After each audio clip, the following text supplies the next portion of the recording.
Good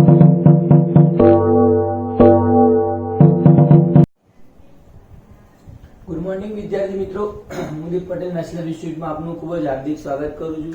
આપણે chapter 15 જોઈ રહ્યા છે અને એની અંદર આપણું પર્યાવરણ. ગઈ વખતના લેક્ચરમાં આપણે શેની ચર્ચા કરી હતી? તો કે આહાર શૃંખલાની ચર્ચા કરી છે, બરોબર છે. અને કેવી રીતે ઉર્જાનું વહનમાં જે ઉર્જાનો વ્યય થાય છે 1%, 10% એ રીતનું આપણે જોયું છે. એના અગાઉ આપણે એની ચર્ચા કરી હતી કે આપણે જે પર્યાવરણ, જો નિવસન તંત્ર જે બને છે પર્યાવરણમાં, એ કેવી રીતે બને છે, એના કયા કયા ભાગ પડે છે. આજે પહેલો ટોપિક જોવાના છે પોષક સ્તર. શું જોવાના છે? પોષક સ્તર, બરોબર છે. પોષક સ્તર એટલે શું? તો આપણે જે આહાર શૃંખલા જોઈ છે, હજી શબ્દ વાપરું છું શું છે? તો કે આહાર શૃંખલા. મતલબ કે આહાર શૃંખલા એટલે એક સજીવ બીજા સજીવનો ખોરાક તરીકે ઉપયોગ કરે.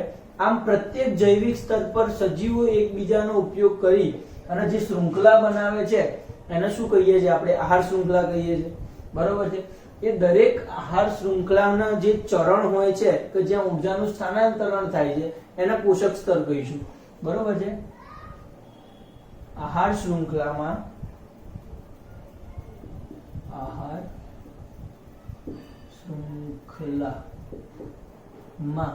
રહેલ પ્રત્યેક ચરણ એટલે પેલો સાઉથ ફિલ્મ નો હીરો નથી હો. યસ, આહાર શૃંખલામાં રહેલા પ્રત્યેક ચરણ કે જેમાં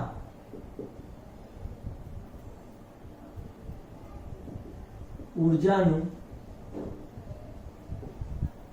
વહન અથવા સ્થાનાંતરણ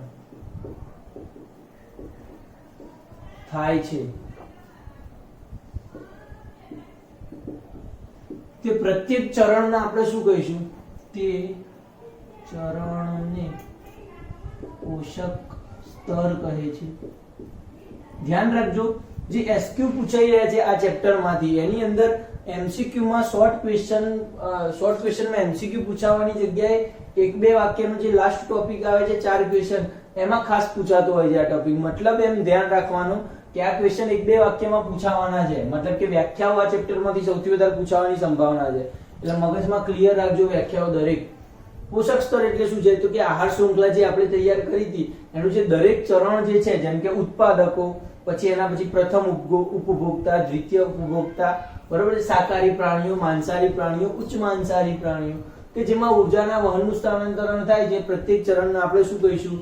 પોષક સ્તર કહીશું, બરોબર છે. પોષક સ્તર સમજાઈએ તો કેવી રીતે સમજાવી શકાય? તો કે પેલી આકૃતિ આપણે ત્રિકોણ આકાર જે આપી છે એ રચી શકાય. શું છે આકૃતિમાં? ક્વેશ્ચન શું પૂછાય તો આવું કરવાનું તમારે. તો ક્વેશ્ચન ની અંદર જો એવું પૂછવામાં આવે કે પોષક સ્તર એટલે શું અને પોષક સ્તર વિશે માહિતી આપો, 2 માર્ક્સમાં ક્વેશ્ચન પૂછાય તો તમારે વ્યાખ્યા લખવાની, એના વિશે માહિતી આપવાની. માહિતીમાં તમે શું આપશો? બરોબર છે. તો સૌથી પહેલા તો આ શેની આકૃતિ છે? તો કે પોષક સ્તરની.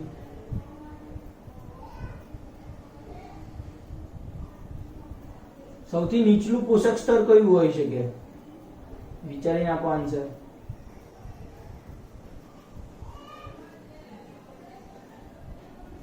સૌથી નીચેનું પોષક સ્તર કયું હશે? તો કે પ્રથમ, મતલબ કે ઉત્પાદક અથવા તો જે નોર્મલ જે વનસ્પતિ કે જે સૂર્યપ્રકાશથી પોષણ મેળવે છે એ તમારું પ્રથમ નીચલું હશે પોષક સ્તર, બરોબર છે. નીચલું પોષક સ્તર. એના પછી કયું આવે? પ્રથમ ઉપભોક્તા,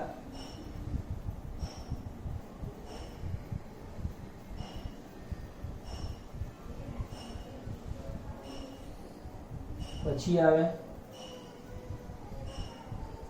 દ્વિતીય ઉપભોક્તા અને તૃતીય ઉપભોક્તા, બરોબર છે. પ્રથમ ઉપભોક્તામાં શાનો સમાવેશ થાય છે? બરોબર છે.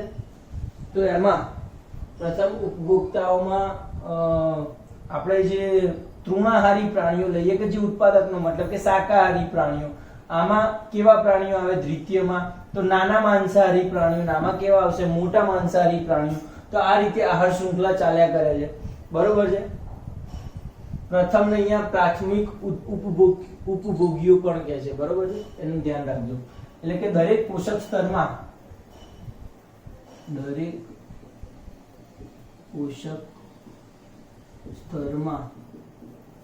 ઊર્જાનું વહન થાય છે. સૌ પ્રથમ શું લખવાનું?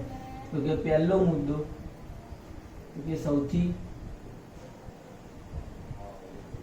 નીચેનું પોષક સ્તર ઉત્પાદકોનું છે, જે લીલી વનસ્પતિઓ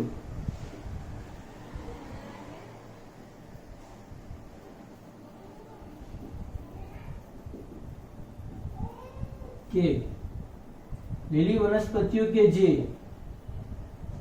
ઉપરના પ્રાથમિક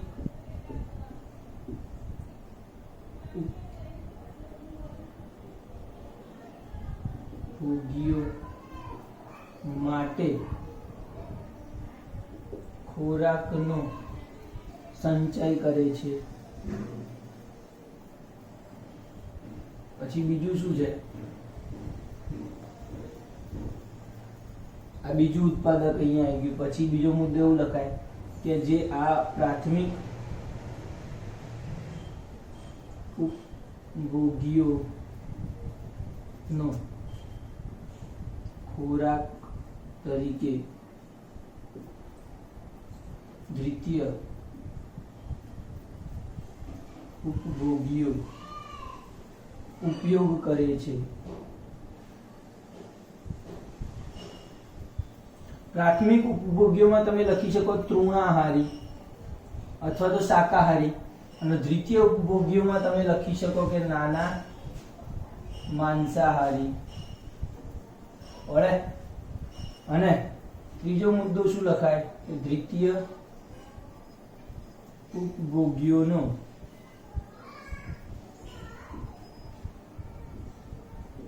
ખોરાક તરીકે તૃતીય ઉપભોગીઓ ઉપયોગ કરે છે. આમ આ રીતે પોષક સ્તરનું નિર્માણ થાય. આવડશે? અહીંયા પ્રથમ અથવા પ્રાથમિક ઉપભોગીઓ લખશો તો ચાલશે. ઉપભોગીઓ ખ્યાલ આવશે. એ જો તમે કરી શકશો આરામથી. એના પછીનો ક્વેશ્ચન લઈએ આપણે. આહાર શૃંખલા જોઈ છે. આહાર ઝાડ કોને કહીશું? આહાર ઝાડ ક્યાંય શબ્દ સાંભળ્યો છે?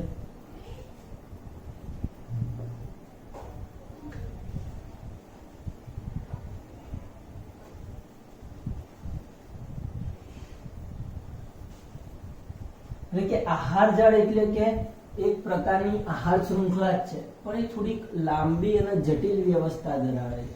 તેને આપણે આહાર ઝાડ કહીશું. બરોબર છે. આપણે લઈએ આહાર ઝાડ. ધ્યાન રાખજો, ક્વેશ્ચન પૂછાય છે. આહાર ઝાડ શું છે એની ચર્ચા કરીએ આપણે. તો આહાર ઝાડ એટલે કે આપણે જે આહાર શૃંખલા જોઈ છે,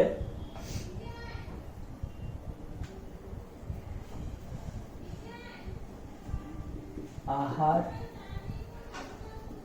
શૃંખલામાં લંબાઈ અને જટિલતામાં ભિન્નતા જોવા મળે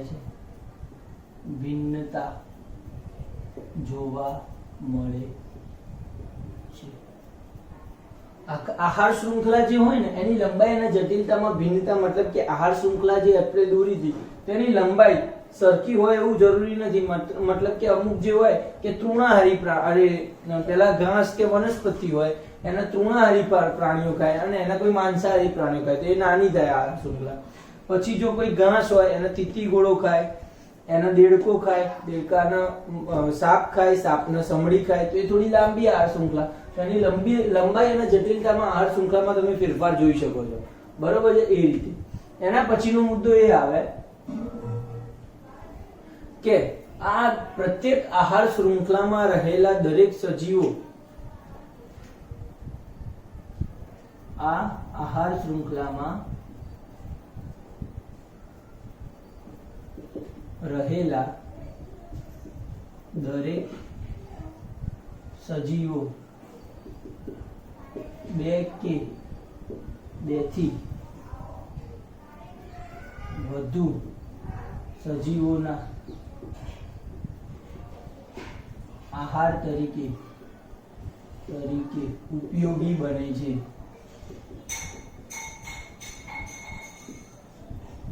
મતલબ શું? મતલબ એમ કે કોઈ એક સજીવ છે એને બે કે તેથી વધુ સજીવો ખોરાક તરીકે ઉપયોગ કરતા હોય. મતલબ કે ઘાસ છે તો ઘાસના અલગ અલગ આહાર શૃંખલા માટે ઘાસના તીતીગોળો પણ સીધો ખાતો હોય અને ઘાસને હરણ પણ ખાતું હોય, ઘાસના બીજા કોઈ મોર કે બીજા પક્ષીઓ પણ ખાતા હોય, એવું બની શકે. ખ્યાલ આવે છે?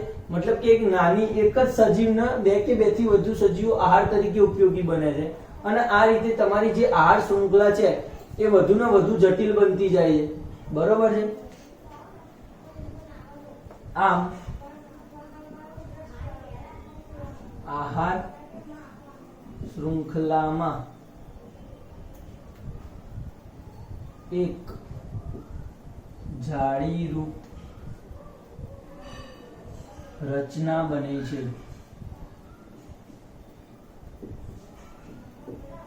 તેને આહાર જાળ કહે છે.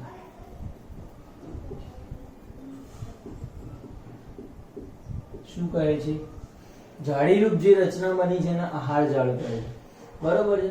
સૌથી પહેલો મુદ્દો, લંબાઈ અને જટિલતામાં એની આહાર શૃંખલામાં ભિન્નતા જોવા મળે અને આહાર શૃંખલામાં રહેલા પ્રત્યેક સજીવો બે કે તેથી વધુ સજીવોનો આહાર તરીકે ઉપયોગી બને છે.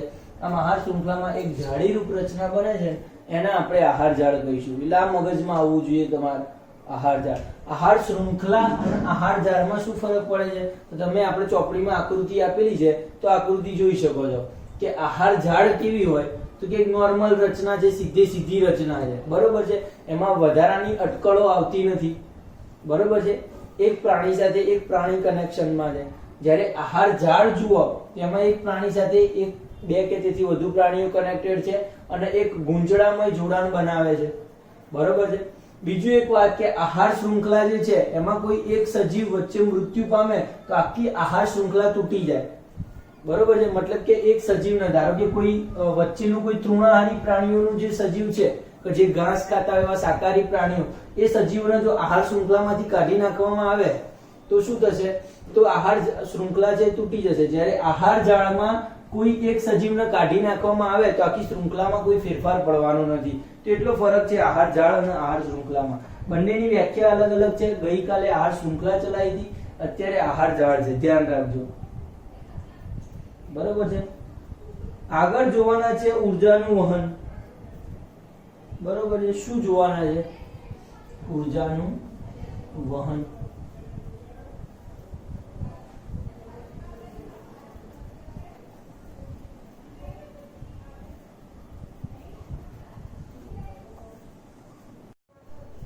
ચલો વિદ્યાર્થી મિત્રો, ફર્સ્ટ આપણો જે નવો ક્વેશ્ચન બનીને આવે છે કે નિવસન તંત્રમાં થતું ઉર્જાનું વહન એક જ દિશામાં થાય છે એ આકૃતિ દોરી સમજાવે. એટલે જો ક્વેશ્ચન આવો પૂછાય કે ઉર્જાનું વહન પણ કેવું એક જ દિશામાં થાય છે તો એ ક્વેશ્ચનનો આન્સર આ રીતે બની શકાય કે ઉર્જાનું વહન એક જ દિશામાં થાય છે એટલે કે સ્વયંપોષી સજીવો દ્વારા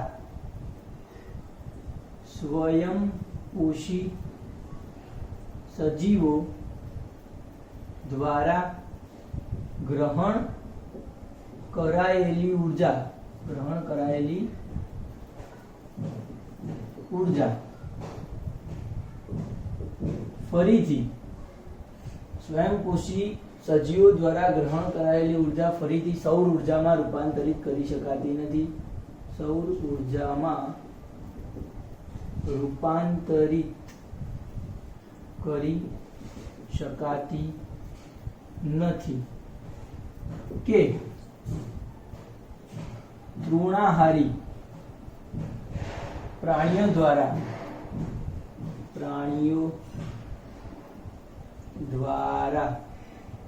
ગ્રહણ કરાયેલી ઉર્જા, બરોબર છે, કેવા તૃણાહારી પ્રાણીઓ દ્વારા ગ્રહણ કરાયેલી ઉર્જા, બરોબર છે, એ સ્વયંપોષી સજીવોમાં રૂપાંતરણ થતી નથી. મતલબ કે આમ ઉર્જાનું એક જ દિશામાં વહન થાય છે, એનો મતલબ કે સ્વયંપોષી સજીવો છે, મતલબ કે વનસ્પતિઓ. તો વનસ્પતિઓ દ્વારા ગ્રહણ કરાયેલી ઉર્જા, વનસ્પતિઓ સૂર્યપ્રકાશમાંથી જે ઉર્જા મેળવે છે એને ફરીથી સૂર્યપ્રકાશમાં તો રૂપાંતરિત કરી શકાવાના નથી. એવી જ રીતે તૃણાહારી પ્રાણીઓ મતલબ કે જે ઘાસ ખાય છે એવા પ્રાણીઓ વનસ્પતિ દ્વારા ઉર્જા મેળવે છે, તો પાછી એ ઉર્જાના વનસ્પતિ જેવા સજીવોમાં રૂપાંતરણ કરી શકાતી નથી, બરોબર છે. એટલે એ ગ્લુકોઝ સ્વરૂપમાં એ લોકો ફેરવી શકતા નથી. આમ ઉર્જાનું કેવું થાય છે, એક જ દિશામાં વહન થાય છે, બરોબર છે. આમ ઉર્જાનું એક જ દિશામાં વહન થાય છે,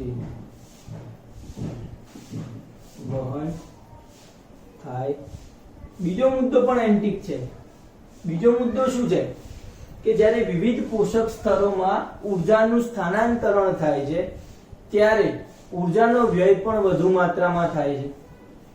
બીજો મુદ્દો શું છે? આ બીજો મુદ્દો છે, આ પહેલો મુદ્દો હતો. ખાસ ધ્યાન રાખજો, બંને મુદ્દા પ્રમાણે લખવાના છે. આ પહેલામાં આ આવે, બીજામાં આ આવે કે પ્રત્યેક પોષક સ્તરમાં ઉર્જાનો વ્યય થાય છે,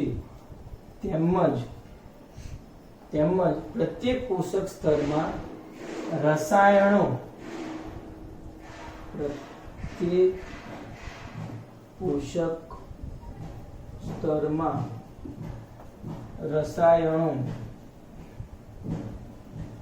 પણ વધુ માત્રામાં ભળે છે. આ બીજો મુદ્દો લખવાનો તમારે.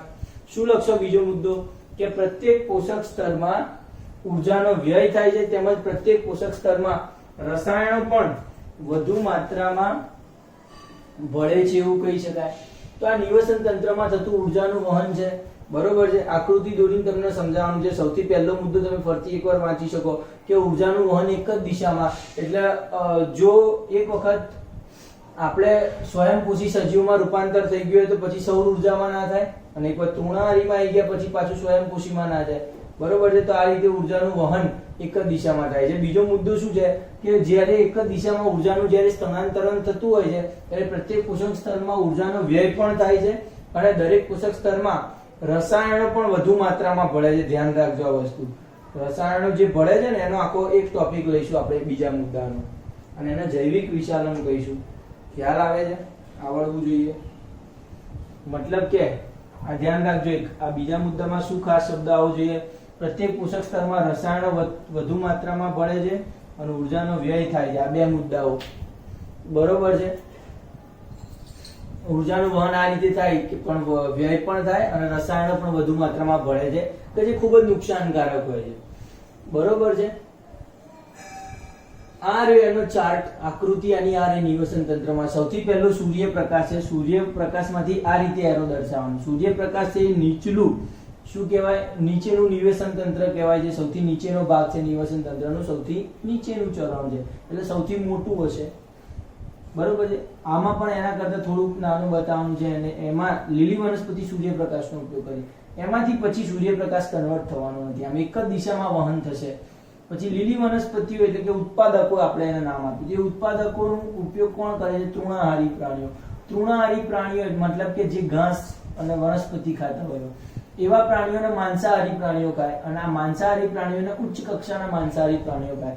આમ ઉર્જાનું વહન એક જ દિશામાં થાય છે. એટલે આ તમારે આકૃતિ દોરવાની છે, મોટી નાની નાની નાની એ પ્રમાણે દોરજો, બરોબર છે. એક જ દિશામાં એરો આવવો જોઈએ અને બે મુદ્દા ખાસ લખવાના છે આ. તો આ એક બહુ ઇમ્પોર્ટન્ટ ટોપિક છે, 2 માર્ક્સમાં પૂછાય એવું ખાસ ધ્યાન રાખવાનું છે. આના પછી છે જૈવિક વિશાલન.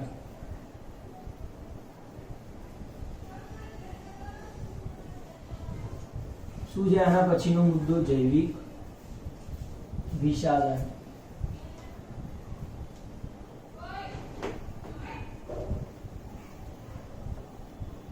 જૈવિક વિશાલન એટલે શું? સૌથી પહેલા તો એવું શું કહી શકાય આપણે, તો કોઈ પણ પોષક સ્તરની જ્યારે આપણે ચર્ચા કરતા હોઈએ છીએ તો દરેક પોષક સ્તરમાં વિવિધ ઝેરી જૈવ અવિઘટનીય પદાર્થો ભળે છે. એ પદાર્થો એ પ્રક્રિયાને આપણે જૈવિક વિશાલન કહીશું, બરોબર છે. કયો મુદ્દો આવ્યો સૌથી પહેલો? તો કે જૈવિક વિશાલન. જૈવિક વિશાલન. ધ્યાન રાખજો, શું કહેવાય, વ્યાખ્યા પણ પૂછાતી હોય છે, 2 માર્ક્સમાં ટૂંકમાં પણ પૂછાતી હોય, બહુ આઈએમપી ક્વેશ્ચન છે. જૈવિક વિશાલન એટલે શું? તો કે પ્રત્યેક પોષક સ્તરમાં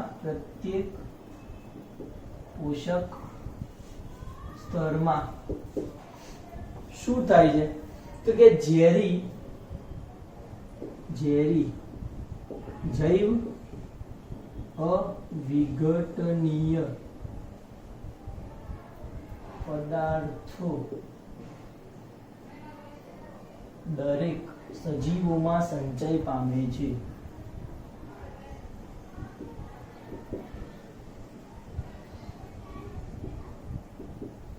આ સંચય પામવાની જે આખી ક્રિયા છે એને જૈવિક વિશાલન કહીશું. તેને જૈવિક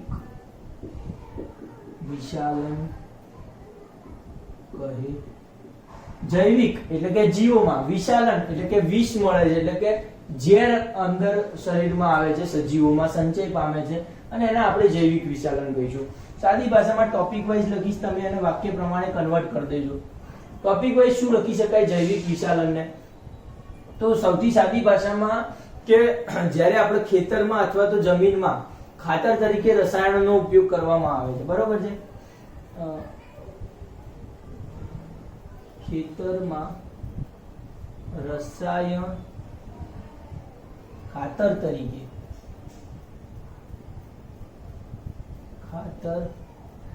તરીકે રસાયણ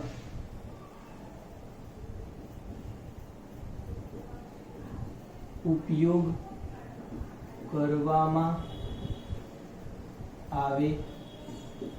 આ રસાયણો જમીનમાં ભળે છે અથવા પાણી સાથે નદી, તળાવ અથવા સરોવર એટલે કે જલીય પ્રદેશમાં આવે છે. વહી જલીય પ્રદેશમાં આવે છે. જે જમીનમાં ભળી ગયા છે એ રસાયણો, તો એ રસાયણો વનસ્પતિ દ્વારા શોષણ કરી જમીનમાં રહેલા આ ઝેરી રસાયણો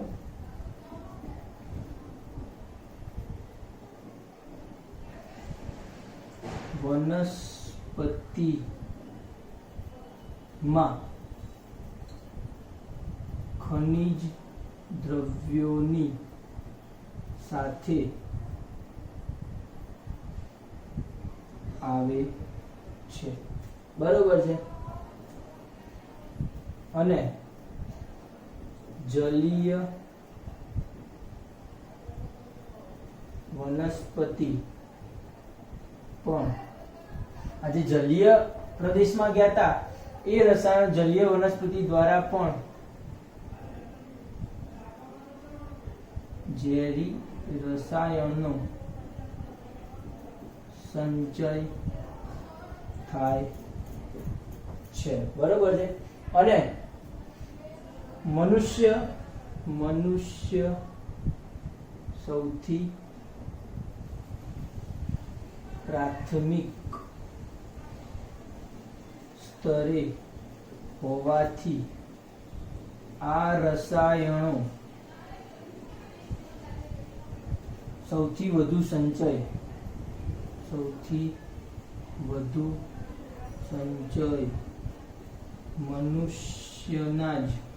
મનુષ્યના શરીરમાં જ થાય છે.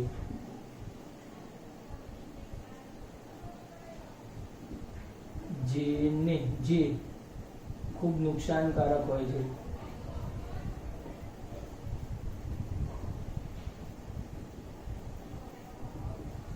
જેને જૈવિક વિષાલન કહે છે.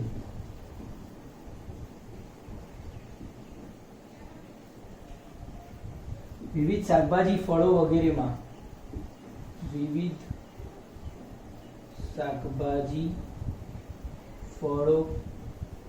કે ગમે તે તમને જે નામ યાદ આવે લખી નાખજો. વગેરેમાં રસાયણો ભળેલ હોય છે, પણ તેને પાણીથી ધોઈ દૂર કરી શકાતા નથી.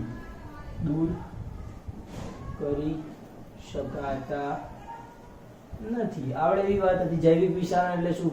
જૈવ અવિઘટનીય પદાર્થો સજીવોમાં સંચય પામે છે એને જૈવિક વિષાલન કહે છે. ખેતરમાં રસાયણો જમીનમાં પડે છે. એ ઝેરી રસાયણો દ્વારા વનસ્પતિ ઉપયોગ કરી અને વનસ્પતિમાં એ રસાયણ આવે છે. એક મુદ્દો ખાસ રહી ગયો. એક મુદ્દો એ રહી ગયો છે કે જે રસાયણો એકબીજાથી પોષક સ્તરમાં આવે છે, આ રસાયણો જૈવ અવિઘટનીય હોવાથી એનો વધુ ને વધુ સંચય થાય છે. બરોબર છે? આ રસાયણો, આ ખાસ લખજો આ મુદ્દો, આ રસાયણો કેવા છે? જૈવ અવિઘટનીય હોવાથી તેનો વધુ પ્રમાણમાં સંચય થાય છે. ધ્યાન રાખજો આ મુદ્દો.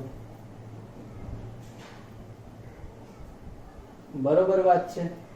જમીનમાં ભળ્યા એ રસાયણો વનસ્પતિ ખનિજ દ્રવ્યો સાથે લે છે. અમુક છે એ જલીય વનસ્પતિમાં જાય છે. અને આ બધા જે વનસ્પતિઓ આપણે ખોરાક તરીકે સૌથી વધારે ઉપયોગ કરીએ છીએ, એટલે સૌથી પ્રાથમિક સ્થળે આપણે હોવાથી આ રસાયણો આપણા શરીરમાં સૌથી વધારે સંચય પામે છે. અને પાછું આ રસાયણો જે છે એનું વિઘટન થતું નથી. મતલબ કે આપણે જે પેલી ઉર્જા લેતા હતા, જે ઉર્જાનો વ્યય થતો હતો, ખોરાક લેતા હતા, તો એ તો જૈવ વિઘટનીય પદાર્થો હતા, એટલે ઉર્જાનો વ્યય પણ થતો હતો. આ વિઘટનીય નથી, મતલબ કે આ ઉર્જાનો વ્યય નહીં થાય, એટલે રસાયણો વધુ ને વધુ માત્રામાં સંચય થતા રહેશે.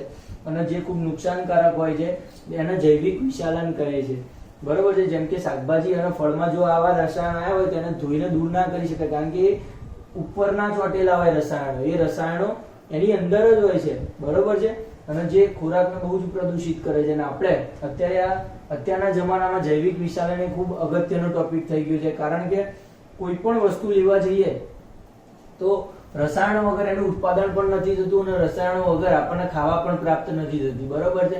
એટલે બહુ આજની પેઢી માટેની ખૂબ ખરાબ બાબત છે કે આપણે કોઈ સારી બાબત ખાઈ પણ નથી શકતા, સારી વસ્તુ. બરોબર છે? શાકભાજી, ફળો કે કોઈ પણ વસ્તુમાં અત્યારે રસાયણોનો બહુ વધારે પ્રમાણમાં ઉપયોગ થઈ રહ્યો છે. રસાયણોમાં મોટે ભાગે કેવું તો કે આમ તો એક પ્રકારનું ખાતર કહી શકાય. બરોબર છે? પણ એની અંદર વિવિધ ઝેરી દ્રવ્યો હોય છે કે જે અમુક પ્રમાણમાં જરૂરી હોય છે. બરોબર છે? વિકાસ માટે જરૂરી હોય છે, પણ એ આપણા શરીર માટે નુકસાનકારક છે. છોડ જે છે વનસ્પતિના વિકાસ માટે જરૂરી છે, પણ એ આપણા માટે નુકસાનકારક હોવાથી એને જૈવિક વિષાલન કહીએ છીએ અને એ ખૂબ નુકસાન પહોંચાડે છે. બરોબર વાત છે? આજે આટલું જ રાખીએ. કાલના ટોપિકમાં આગળ ઓઝોન સ્તર વિશે માહિતી મેળવશું અને કાલે ચેપ્ટરનો અંત આપીશું.